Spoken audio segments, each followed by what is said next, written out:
Round 2 of the Rugby World Cup has been concluded, and it's time to name a team of the week as well as picking a player of the weekend. Now, there's a lot of good games on this weekend. Probably most noticeably was Fiji's victory over Australia. Fiji put in one hell of a performance to upset the odds and defeat Australia. Now, what a pool that is going to be in Pool C. Who's going to come out? Will Australia beat Wales next weekend and turn it into each team having one loss? And then it'll come down to bonus points, tries scored, and all that exciting stuff. But anyway, let's not get sidetracked. At number 1, Joe Marler. I mean, what an assist. No, I'm only kidding. Let's take him off. I just did that to amuse myself. We've got Nish. He starts at number 1 for me. Him and Nekane. It's quite difficult to give these guys just rewards when they're playing a Tier 2 nation and win 76-0. But look, they both played incredibly well, and look, they showed there's more to their game than just scrummaging. I mean, they've completely folded the opposition scrum multiple times. I remember one time the ball spilled out for Ryanak and he scored an easy try. As I say, it's easy to do against some Tier 2 nations, but not a lot of teams in those sort of games really do go all out in the scrums. So they showed huge amounts of power in there. Number 2, Kelleher. Now, there's quite a bit of competition for this space. I thought Matavesi of Fiji did incredibly well. I thought he really showed a good bit of maturity. Fiji's often been their problem has been their lineouts, their set piece, but when they've really tightened them up, they've looked incredible. So look, you have to give Matavesi a lot of props for the good lineout darts. But Kelleher, once again coming in for Dan Sheehan, huge boots to fill, and I thought he did that really nicely. Good line-up darts once again, which is always going to be a concern when you lose your sort of main hooker. I know for England, if we lost Jamie George, we then go to Theo Dan and then Jack Walker, the quality of line-out and experience does deteriorate. So Ireland simply have shown that they do not have that problem, and they have good strength and depth there. Moving into the second rows, now at number 4 I've got Byrne. Now Ty Byrne, I could literally write his name on the whiteboard and it would not move for the 8 weeks of the tournament. He is absolutely phenomenal. He's obviously got the versatility to play 6, which is huge for Ireland. It means they can shuffle around their back row with injuries. But he's just incredible. His lineouts, his ability to steal opposition lineout ball, he can get over the ball, he's a good carrier, can really hit a good top speed in the loose. A phenomenal player, and played really well against Tonga.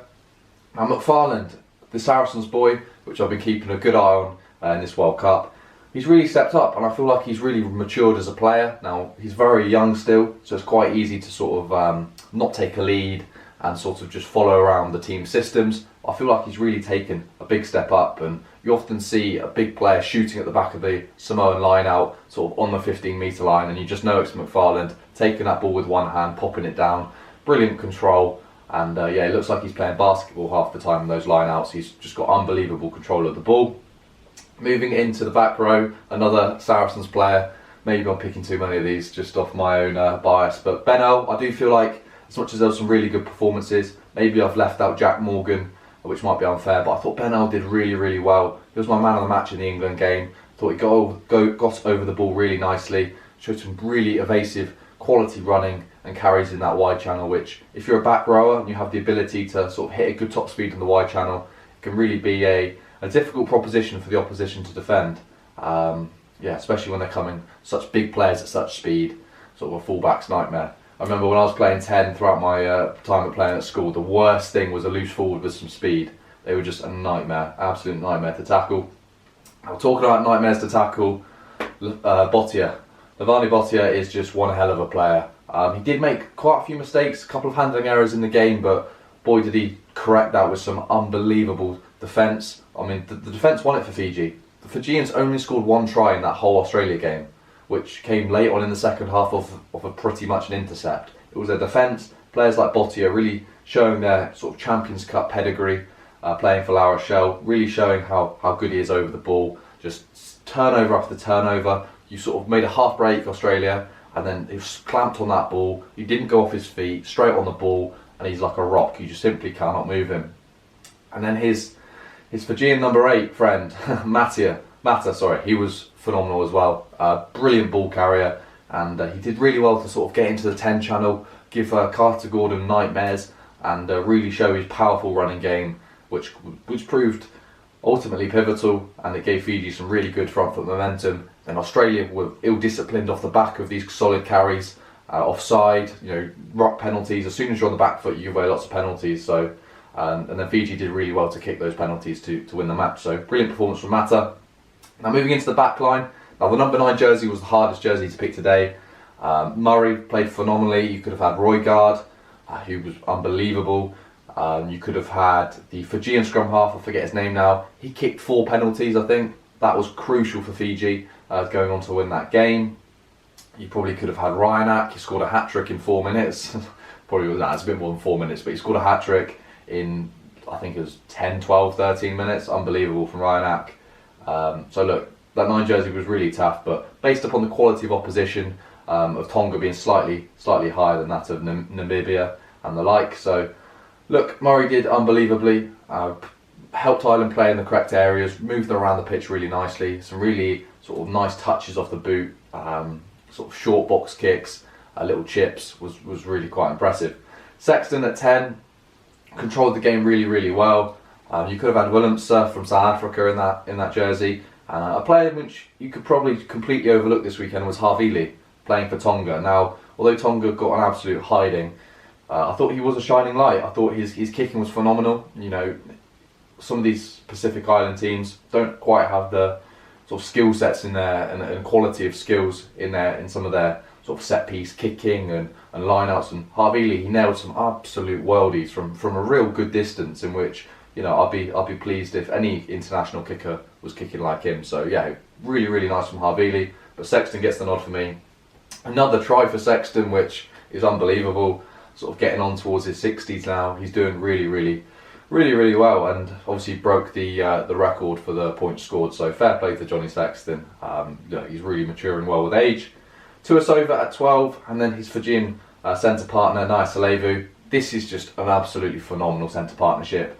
Look, you've got the power of Tuasova, which was just unreal. You obviously got the intercept as well in that game, but he can really smash through a defensive line, create great momentum for the likes of Naya Salevu to then benefit from. I mean, if looking at England, I'd love to have a centre partnership like this that complement each other.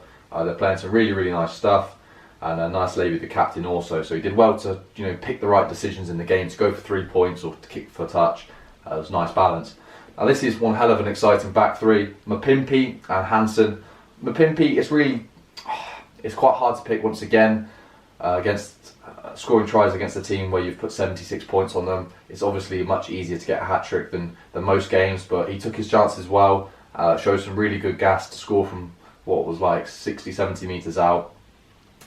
Physical, ran a couple nice switch plays. Just look, it's quite easy to sort of not pick a player like that when they've been against a team that dominated, but I just thought I'd throw him in there because he did really well, and you can only play the card you're dealt ultimately. On the other wing, probably the winger of the weekend, Mac Hansen, unreal, absolutely unreal, scoring from places you just thought was impossible to score, kicking 50-22s, and look, I don't know, maybe my perception of Tonga is off, but I really rated Tonga going into that game to not cause Ireland big problems, but I thought they'd be a real tough test in terms of, I thought Ireland would come through by sort of 25-30 points, and then they put whatever number it was, 50 odd points on in the end. So look, Hansen was phenomenal, and then Keenan at fullback, you kick loose to him and he will punish you. Unbelievable in the air.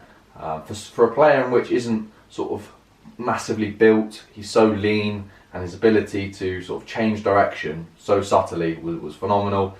I thought his defence was really nice as well. He got skinned once by Charles Piutau. After that point, he learned his lesson.